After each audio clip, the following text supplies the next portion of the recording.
नमस्कार, मैं हूं कायनात खान। आप देख रहे हैं social TV prime time bulletin. खबरों की शुरुआत करने से पहले नजर हेडलाइंस पर। गांधी मैदान ब्लास्ट केस में 4 को फांसी। 2013 में मोदी की हुंकार रैली में आतंकी घटना को दिया था अंजाम। अपराधियों की गोली से घायल सुल्तानगंज के व्यवसायी की पटना में इलाज के दौरान मौत। पत्नी मायागंज में भर्ती। काली पूजा व छठ को लेकर डीएम व एसएसपी ने लिया घाटों का जायजा। पूजा समितियों से मांगे सुझाव। और 2 वर्ष बाद दीपावली पर बाजार की लौटी रौनक। खरीदारी के लिए ग्राहकों की दुकानों में उमड़ी भीड़।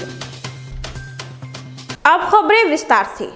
8 साल पहले बिहार की राजधानी पटना के गांधी मैदान में नरेंद्र मोदी की हुंकार रैली में बम धमाके के मामले में सोमवार को एनआईए की विशेष अदालत ने अपना फैसला सुना दिया है। कोर्ट ने 4 आतंकी को फांसी की सजा सुनाई है, जबकि 2 आतंकियों को उम्र कैद की सजा सुनाई है। विशेष अदालत ने अपना फैसला सुनाते हुए अन्य 2 आतंकियों को 10 साल कैद की सजा तथा एक अन्य आतंकी को 7 साल की सजा सुनाई। इस मामले में अब तक कोर्ट में 187 लोगों की सुनवाई हो चुकी है।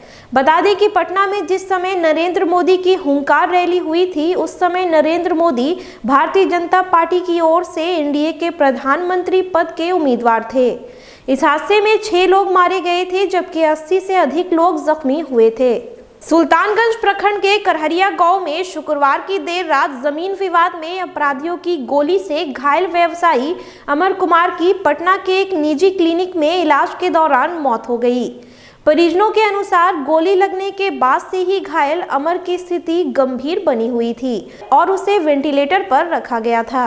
वहीं गोलीबारी की घटना में घायल मृतक की पत्नी सोना भारती का इलाज भागलपुर के मायागंज अस्पताल में चल रहा है। इस संबंध में बात थाना प्रभारी ने बताया कि अब तक परिवार द्वारा घटना की कोई शिकायत दर्ज नहीं कराई गई है। काली पूजा और आस्था का महापर्व छठ नजदीक आते ही जिला प्रशासन घाटों पर व्यवस्था को लेकर अलर्ट दिखाई देने लगा है। गंगा किनारे घाटों पर श्रद्धालुओं की सुविधा और सुरक्षा को लेकर तैयारियां शुरू हो गई है। अधिकारी तैयारियों की समीक्षा के लिए बैठक के साथ ग्राउंड पर भी विजिट कर रहे हैं। रविवार को जिलाधिकारी सुब्रत कुमार सेन और एसएसपी निताशा गुड़िया ने नाथनगर में घाटों पर श्रद्धालु व छठ व्रतियों को आवश्यक सुविधा उपलब्ध कराने को लेकर अधिकारियों के साथ मुआयना किया। डीएम ने पूजा समिति के प्रतिनिधियों की अपेक्षाएं और समस्या के साथ सुझाव मांगे और उसके समाधान का भी निर्देश दिया।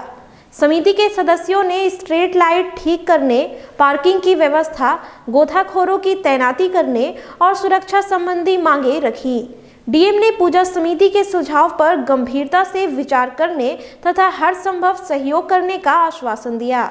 निरीक्षण के दौरान उनके साथ नगर आयुक्त, सार्वजनिक पूजा समारोह समिति के अध्यक्ष, महामंत्री, नाथनगर थाना अध्यक्ष, समिति के सदस्य व स्थानीय बुद्धिजीवी भी मौजूद थे। इस बार जो गंगा नदी का जल स्तर काफ़ी ज़्यादा था अन्य साल की तुलना में, तो हम लोग विशेष सतर्कता बरत रहे हैं। नगर आयुक्त साहब भी यहाँ उपस्थित हैं। इसी तरह अन्य जो नगर निकाय हैं ग्रामीण क्षेत्र में भी हम लोगों ने एसडीओ, बीडीओ, सीओ सब लोगों को बोला है। आज हम लोगों की वीसी भी है, तो सारी तैयारियां हो सुरक्षित माहौल में और कोविड प्रोटोकॉल का पालन करना है। हम लोगों को लोगों से ये भी अपील होगी कि कम संख्या में घरों से निकले, आसपास ही या घरों के अंदर ही अगर व्यवस्था है तो छठ का जो पर्व है वो मनाएं। काली पूजा विसर्जन को लेकर के सभी प्रकार की जो तैयारियां हैं वो कर ली गई हैं।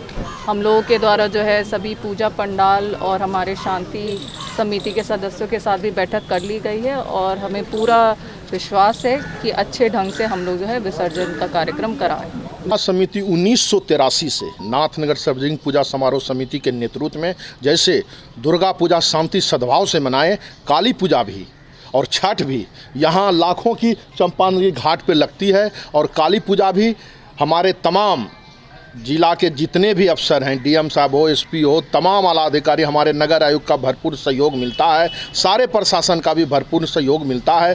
काली पूजा में भी हमारा नाथनगर सार्वजनिक पूजा समारोह समिति पे 2-2 कैंप होगा, लाइट की व्यवस्था होगा, माइक की व्यवस्था होगा। पर्व त्योहारों के दौरान जिले को कोविड-19 के तीसरी लहर के संभावित संक्रमण से बचाने को लेकर स्वास्थ्य विभाग पूरी तरह से तत्पर है।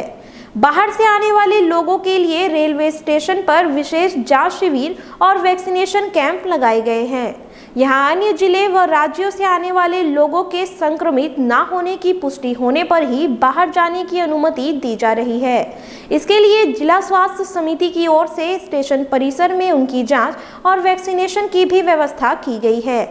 पर्व को लेकर प्रतिदिन हजारों की संख्या में दूसरे राज्यों से प्रवासी यहां पहुंच रहे हैं। ऐसे में संक्रमण की संभावना स्वाभाविक है।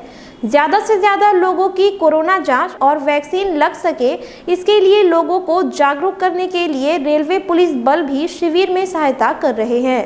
पिछले साल कोरोना के चलते जहां पर्व और त्योहारों की रौनक पर असर पड़ा था, लेकिन इस बार धनतेरस और दीपावली को लेकर बाजारों में रौनक नजर आने लगी है।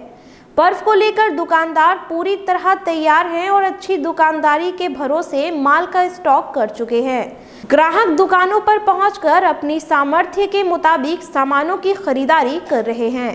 साड़ी व रेडीमेड के दुकानदारों की भी अच्छी दुकानदारी की उम्मीद है। शहर के खलीफाबाग चौक, मुख्य बाजार समेत अन्य जगहों पर कपड़े, बर्तन और ज्वेलरी की दुकानों पर खरीदारों की भीड़ लगी है। 2 सालों बाद कोरोना गाइडलाइन में मिली छूट के बाद बाजार में अचानक बूम आ गया। ऐसे में पटरी दुकानदारों से लेकर बड़े कारोबारी नई ऊर्जा और उम्मीद के साथ सामान बेचने की कवायद कर रहे हैं। फिलहाल खबरों में इतना ही। अब मुझे दीजिए इजाजत। नमस्कार।